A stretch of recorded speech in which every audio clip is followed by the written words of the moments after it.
ঈদের পর থেকে লাগাতার সড়ক দুর্ঘটনা হরিহরপাড়ায় পরিদর্শনে জেলা পুলিশের শীর্ষ কর্তারা। মুর্শিদাবাদ জেলার হরিহরপাড়া থানার অন্তর্গত বিভিন্ন রাজ্য সড়কে ঈদের দিন থেকে শুরু হয়েছে একের পর এক ভয়াবহ সড়ক দুর্ঘটনা। প্রতিদিনই কোনো না কোনো পথচারী এই দুর্ঘটনার শিকার হচ্ছে। আজ শুক্রবার সকালে ফের মর্মান্তিক এক দুর্ঘটনায় প্রাণ হারায় এক ব্যক্তি। ঘটনাটি ঘটেছে গাড়িনামা এলাকায়। এই ধারাবাহিক দুর্ঘটনার কারণ খতিয়ে দেখতে শুক্রবার দুপুরে হরিহরপাড়া, গজনীপুর, গাড়িনামা, কাশেমের মোড়, বারুইপাড়া সহ হরিহরপাড়া এলাকার বিভিন্ন দুর্ঘটনাপ্রবণ স্থানগুলি সরেজমিনে পরিদর্শনে আসেন জেলা ট্রাফিকের অতিরিক্ত পুলিশ সুপার অনিমেষ রায়। তার সঙ্গে ছিলেন ট্রাফিক ডিএসপি দিব্যেন্দু দাস, বহরমপুর সদর ডিএসপি হেডকোয়ার্টার তমল কুমার বিশ্বাস এবং হরিহরপাড়া থানার আইসি অরূপ কুমার রায়। পথ নিরাপত্তা ও যানবাহন নিয়ন্ত্রণ নিয়ে স্থানীয়দের সঙ্গে কথা বলেন আধিকারিকরা। দুর্ঘটনার কারণ বিশ্লেষণে উঠে এসেছে বেপরোয়া বাইক চালানো, নির্দিষ্ট গতিসীমা না মানা এবং পর্যাপ্ত ট্রাফিক নজরদারির অভাব। জেলা পুলিশ সূত্রে খবর, দ্রুত এই এলাকায় ট্রাফিক ব্যবস্থাপনা আরও জোরদার করা হবে। স্থাপন করা হবে ট্রাফিক সিগন্যাল, নজরদারি ক্যামেরা ও নিয়মিত অভিযান।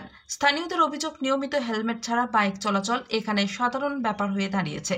প্রশাসনের তরফে আশ্বাস দেওয়া হয়েছে, সমস্ত অভিযোগ খতিয়ে দেখে দ্রুত ব্যবস্থা গ্রহণ করা হবে, যাতে আর কোনো মূল্যবান প্রাণ ঝরে না যায়।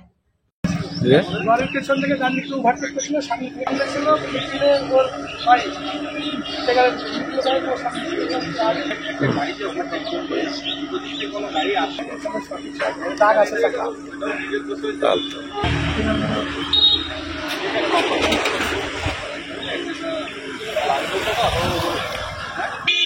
বাম্পারগুলো হয় প্রতিদিন ব্লকটা পুরোটা করতে পারি না।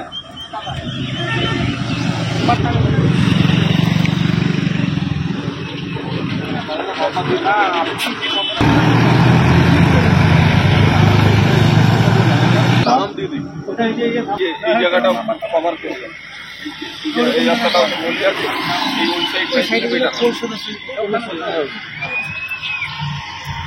এইটার থেকে একটু ছেড়ে এখানটায় দিলে বেটার।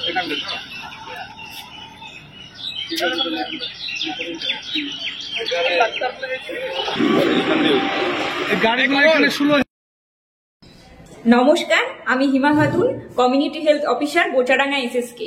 টিবি রোগ প্রতিরোধে নির্ভরযোগ্য টিকা বিসিজি প্রথম পর্যায়ে পশ্চিমবঙ্গের 7টি জেলাতে এই ভ্যাকসিনটি শুরু হয়েছে এবং এই ভ্যাকসিনটা কারা কারা নেবেন?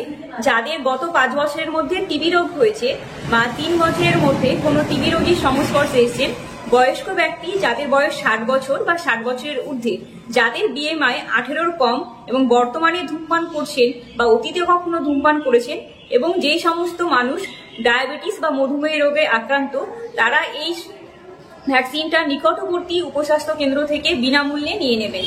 আমাদের মেন লক্ষ্য টিবি মুক্ত বাংলা এবং টিবি মুক্ত দেশ গড়া। এটা আমাদের জাতীয় যক্ষ্মা নির্মূলীকরণ কর্মসূচির আন্ডারে পড়েছে। নমস্কার।